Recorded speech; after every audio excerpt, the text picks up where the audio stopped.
The gentle hum of the ventilator was Lily's final lullaby, her small hand warm in mine as she whispered about going to the park. Dr. Evans's hushed voice confirmed we had only days left, a truth my heart already knew. Then my phone vibrated, a text from Bethany, announcing her lavish housewarming party for June 15th, the very date marked for Lily's inevitable funeral. The raw grief in my chest instantly calcified into something cold, a silent, unforgivable vow. The sterile hum of machines was the only lullaby Lily knew now. Mira traced the delicate bones of her daughter's hand, so small, so fragile, riddled with the faint blue tracery of veins. 3 years old, and already Lily's world had shrunk to this hospital bed, this room painted in an unforgiving shade of clinical beige. Lily's eyes, wide and luminous despite the exhaustion that clung to her like a shroud, flickered open. "Mommy?" Her voice was a wisp. "Can we go to the park tomorrow?" The big swings. A jagged shard of pain tore through Mira's chest. The park. Lily loved the big swings. Mira swallowed, forcing a smile that felt like a betrayal. "Maybe, sweet pea. When you're feeling stronger." A lie, a necessary cruelty. Dr. Alvarez had delivered the crushing news just hours ago, his voice gentle but firm, weeks, perhaps days. The rare aggressive cancer had tightened its grip, leaving no room for hope, only for the inevitable. Mira's world had become a raw, screaming vortex of grief, every breath a testament to a heartbreak too profound to bear. Her beautiful, brave Lily. Then, the insidious buzz of her phone, shattering the fragile peace. An insistent vibration against her thigh, demanding attention. It was Bethany. An onslaught of messages, a chaotic cascade of emojis and exclamation points. Asterisk, OMG. Getting everything ready for the housewarming. You have to come. It's going to be huge. Champagne fountain, live DJ, the works. Asterisk, Mira scrolled, a hollow ache replacing the fresh wound of grief. Bethany, her older sister, always living in a realm of glittering surfaces and self-congratulatory excess, oblivious to anything beyond her meticulously curated life. The last message hit like a physical blow, stealing the air from Mira's lungs. Asterisk, seriously, June 15th is the date. Couldn't be more perfect. Make sure your calendar is clear. Asterisk, June 15th. The exact window Dr. Alvarez had given for Lily's final days, perhaps even her funeral. Mira's blood ran cold. Her fingers trembled as she dialed Bethany, her voice raw. "Bethany, what are you doing? June 15th? That's when Lily." A sharp, impatient sigh crackled through the phone. "Oh, Mira, don't be so dramatic. It's a date, not a death sentence. Besides, I sent you the save the date weeks ago. You know how important this party is for me. My new house, my new chapter. It's my big moment. You can't expect me to reschedule my entire life around a hospital visit." The words were laced with a dismissive arrogance, a chilling indifference that felt more violent than any shout. "Honestly, you're always so bleak. Try to focus on the positive for once. It's my housewarming." Mira hung up, the handset feeling impossibly heavy. The seeds of fury, cold and sharp, began to prickle beneath her skin. This wasn't just self-absorption. It was a deliberate erasure, a blatant disregard for Lily's existence. She tried their parents next, Eleanor and Arthur, hoping for some shred of understanding. "Mom, Dad, Bethany is planning her party for June 15th. You know what that means for Lily." The line blurred. Mira listened, not hearing, but seeing the grotesque tableau, her family, gathered in superficial joy, celebrating a materialistic triumph while her precious Lily slipped away. Devastated and utterly alone, Mira's grip on the phone tightened. "No," she said, her voice dangerously calm. "I don't understand. Not anymore." She disconnected the call, then blocked their numbers one by one. Her world was ending, and her family was planning a party. The raw grief hardened, transforming into a diamond-sharp resolve. The seeds of cold fury, once mere pricks, now took root, deep and unshakable. They would pay. For Lily. The chill of the hospital room gave way to a silence far more profound. On June 9th, in the pre-dawn hush, Lily's tiny, fragile breath fluttered its last, fading like a whisper against Mira's cheek. Mira held her daughter, the warmth slowly leaching from the small body, the faint scent of baby shampoo and sterile disinfectant clinging to her hair. There were no dramatic last words, only Lily's soft, peaceful exhale, a gentle surrender that tore Mira's world into irreparable pieces. Lily was gone. Her vibrant, curious spirit now just a memory, a phantom touch in Mira's arms. The days that followed were a blur of numb grief. Mira moved through them mechanically, Clara, her best friend, a silent, steady anchor. Clara handled the arrangements, cooked meals Mira couldn't taste, and simply sat with her, her presence a balm against the crushing solitude. Even Owen, Lily's father, a man often consumed by his own orbit, appeared. His grief was clumsy, quiet, but genuine, a shared burden that brought a flicker of strange comfort. He would stand awkwardly in Lily's empty room, running a hand over the tiny unicorn mobile, a silent testament to a life too short. The funeral was set for June 15th, exactly the day Bethany had circled for her housewarming, the date Eleanor had so glibly suggested Mira be flexible about. It was a small affair, held at a modest chapel, attended by Lily's kindergarten teacher, a few sympathetic nurses from the hospital, and Mira's colleagues from the clinic. The air hung heavy with unspoken sorrow and a glaring absence. Bethany was not there. Eleanor and Arthur were not there. Their seats remained empty, stark white against the dark wood, a physical manifestation of their betrayal. Mira stood before the small congregation, her voice a raw, trembling instrument, yet clear with a fierce, protective love. She spoke of Lily's infectious laugh, her precocious questions, the way she made the world brighter, even from a hospital bed. Every word was a shard of her broken heart, offered in memory of a child who deserved so much more. As she described Lily's innocent hope for a future she would never see, a cold, hard knot formed in her stomach. Her family, the very people who should have been mourning alongside her, were instead celebrating. Later that day, scrolling through her phone, a notification popped up from Bethany's public profile. A torrent of photos, vibrant and sickeningly joyful. String lights draped over a sprawling patio, champagne flutes clinking, a feast laid out on an extravagant table. Bethany, radiant in a designer dress, beamed beside Eleanor, who looked impeccably coiffed, her usual strained smile replaced by one of genuine delight. The caption beneath their embracing pose twisted the knife. So grateful to have my amazing mom here for the biggest day of my life. Bethany's housewarming hashtag blessed hashtag family first hashtag new beginnings. Family first? The words echoed Mira's eulogy, mocking her grief, twisting her pain into a grotesque caricature. That night, the phone rang. It was Eleanor. Mira, darling, her voice, usually so carefully modulated, held a brittle edge of annoyance. I'm calling because Bethany is quite upset. All this drama, it's really overshadowing her big day. I really think you're blowing this whole thing out of proportion. Mira clutched the phone, her knuckles white. Lily died, Mom. My daughter died. And you chose a party. A party. It was a difficult situation, Mira, Eleanor sighed, her patience clearly wearing thin. We thought you'd understand. Bethany's worked so hard for this house. And frankly, this disagreement, this silence, it's just not healthy for the family. You need to move past it. For us. The utter self-absorption, the audacity of her mother's words, broke something vital within Mira. A final, fragile thread of connection snapped. There was no family to move past it for. There was only a mother who had chosen superficiality over a dying grandchild, a sister who deemed her own shallow triumphs more important than her niece's funeral. The grief, once a consuming fire, now calcified into something harder, colder, infinitely more dangerous.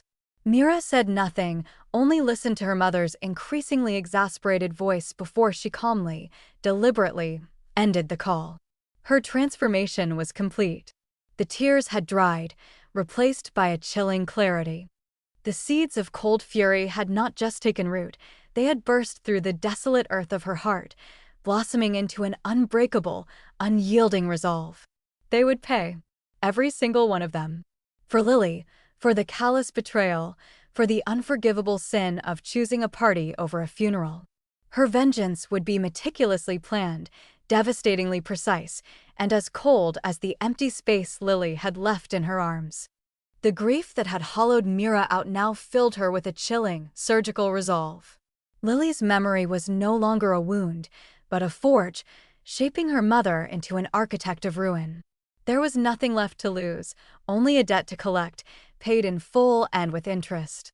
Mira plunged into the meticulous planning, her nursing background a surprising asset.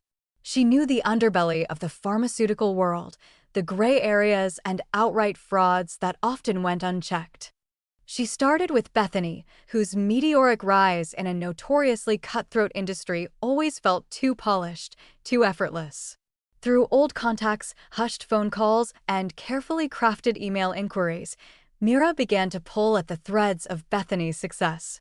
What she found was a tapestry of deceit, kickbacks from shady distributors, falsified sales reports inflating product efficacy, and aggressive pushes for dangerous off-label prescriptions, often with devastating patient harm.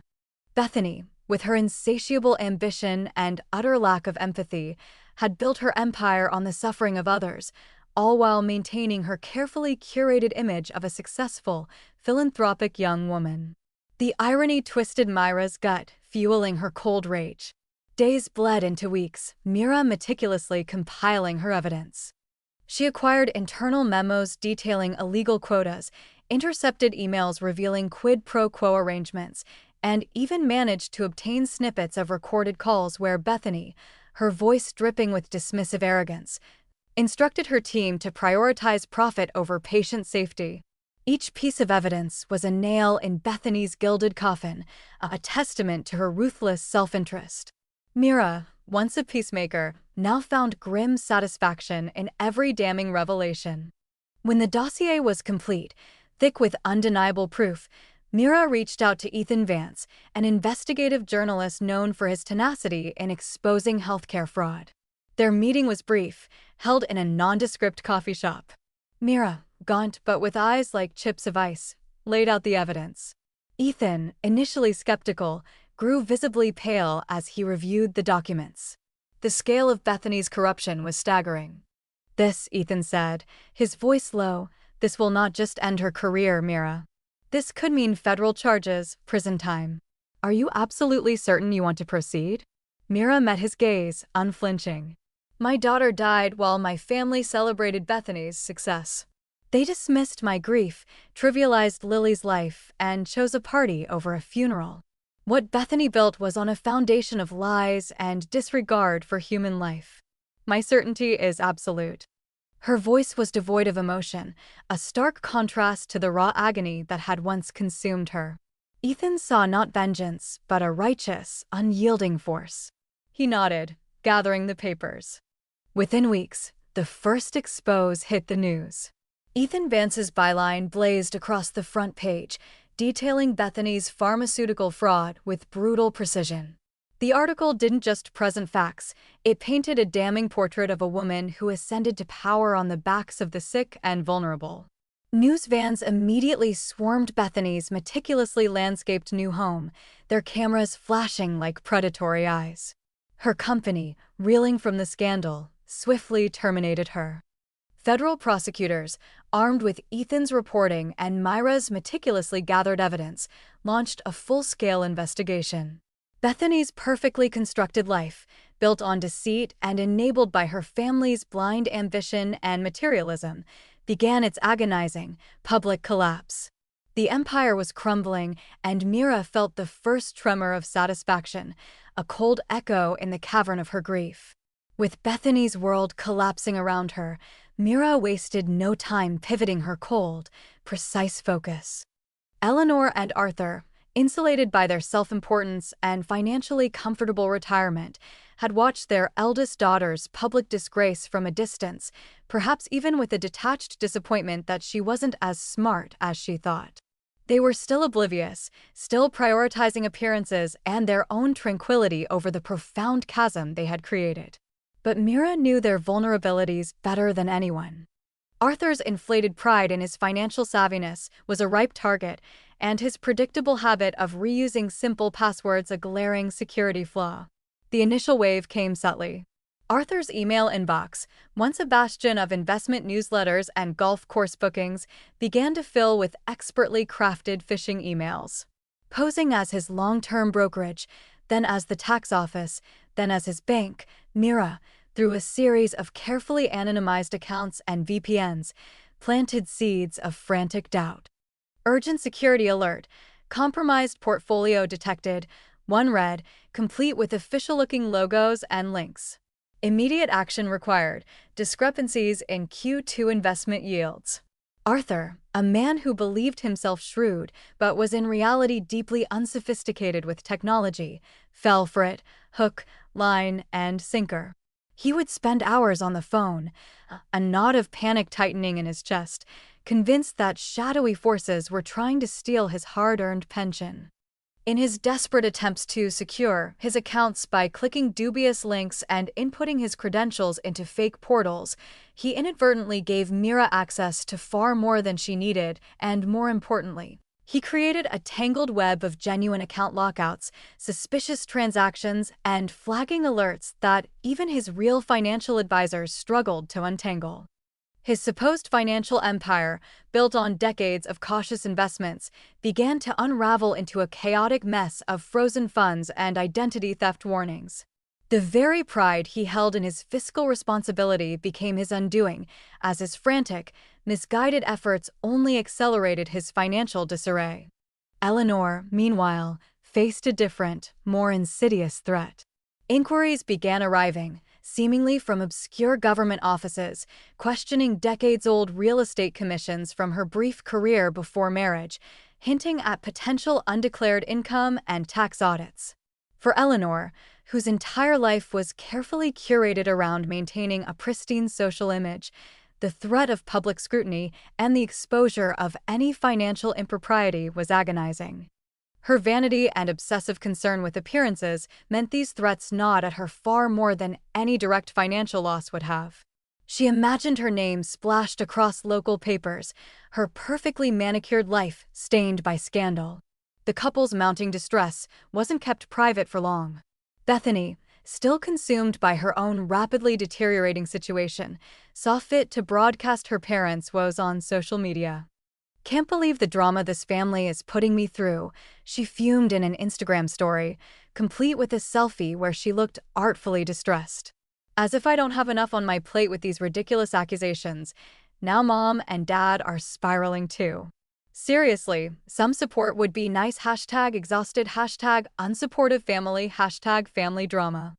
The post, a masterpiece of self-pity and entitlement, only served to further expose the family's dysfunction and confirm to the public that their problems were deep-seated and far-reaching. Mira seized the moment. She meticulously selected a series of photos from Bethany's housewarming party, images Bethany herself had proudly shared, Eleanor and Arthur beaming, glasses of champagne in hand, mingling with guests under string lights. Critically, each photo carried precise metadata, timestamps proving they were taken on June 15th, the day of Lily's funeral. Mira anonymously leaked these to several local and national news outlets, along with a tip about the previous exposes on Bethany's fraud. The reaction was immediate and ferocious. Headlines screamed, "Fraudulent executive's parents celebrated while granddaughter buried." Family of disgraced pharma rep partied on day of 3-year-old niece's funeral. The images of their joyous celebration, starkly juxtaposed with the quiet, dignified grief of Lily's service, ignited public outrage. Calls for boycotts of Arthur's former financial firm, despite his retirement, began circulating. Eleanor's carefully constructed social circles crumbled, friends and acquaintances, horrified by the perceived callousness, distanced themselves. The financial ruin was swift and brutal. Arthur's investment portfolio, already reeling from his panicked mismanagement, was further decimated by a plummeting market. Eleanor, desperate to avoid the threatened tax audit and facing crippling legal fees for Bethany's defense, began liquidating assets. The comfortable retirement they had so selfishly prioritized evaporated, replaced by frantic calls to lawyers, dwindling bank accounts, and the chilling realization that every decision they had made, every casual cruelty, had coalesced into this devastating, undeniable consequence. Mira watched, a quiet, icy satisfaction settling in her heart. They were paying, slowly and agonizingly, for their silence. The courtroom air was thick with the scent of stale paper and repressed despair as the judge delivered the verdict. Bethany, once radiant and self-assured, now stood pale and visibly trembling, her perfectly coiffed hair unable to hide the shadows beneath her eyes.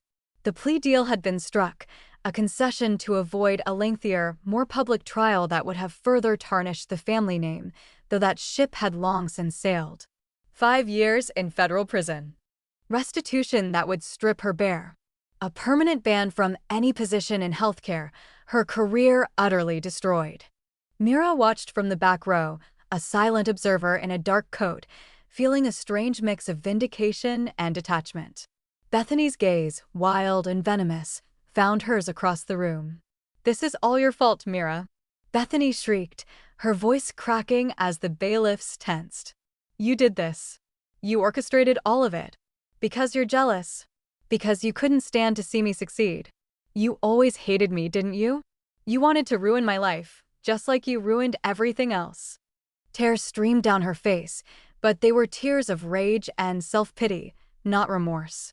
She seemed incapable of grasping the true consequences of her actions, instead twisting reality into a narrative where she was the victim of Mira's vengeful machinations.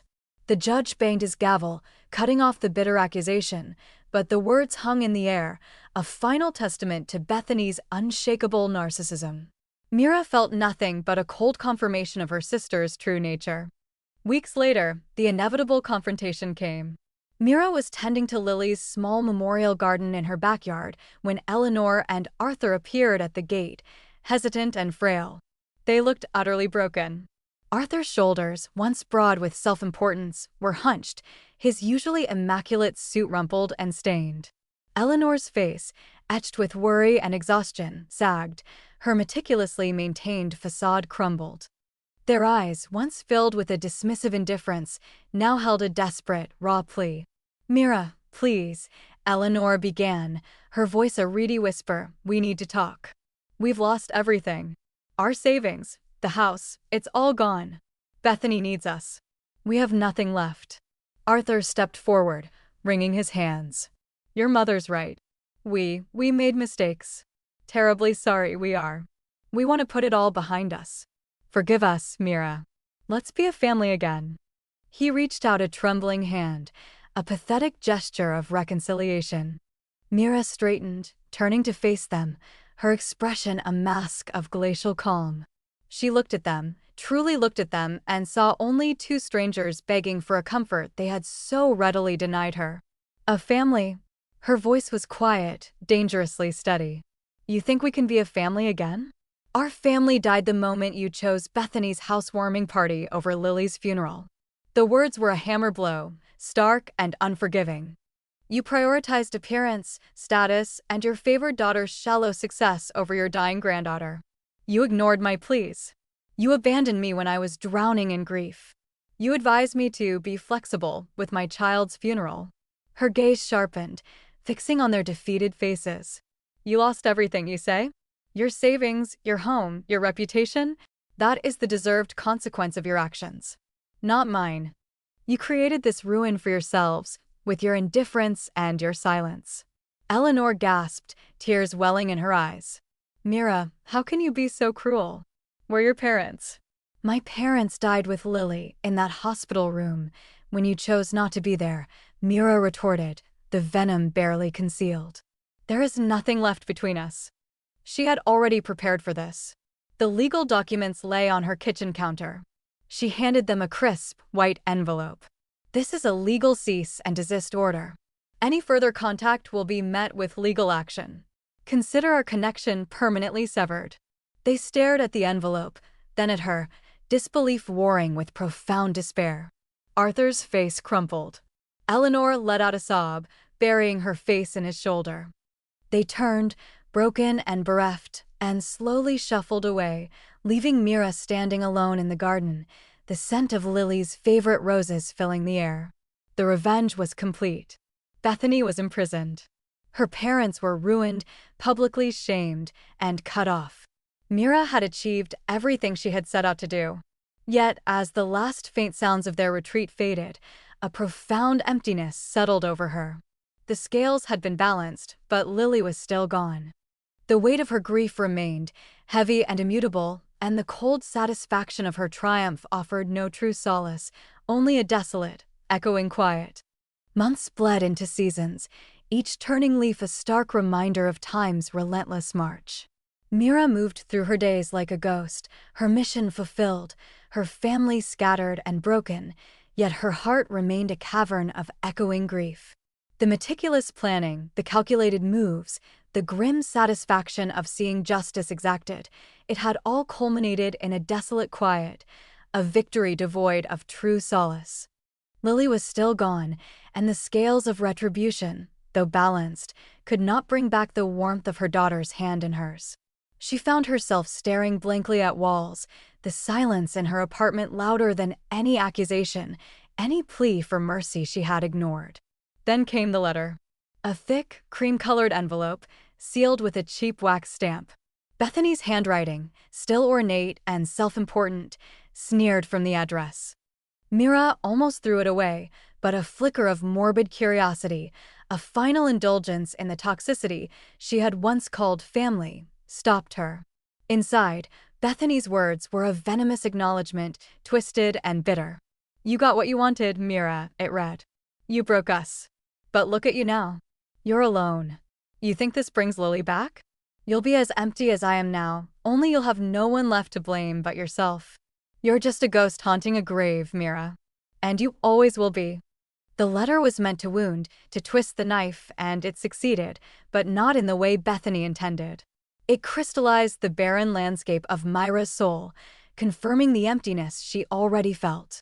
Clara, ever the loyal friend, saw the hollowness in Mira's eyes.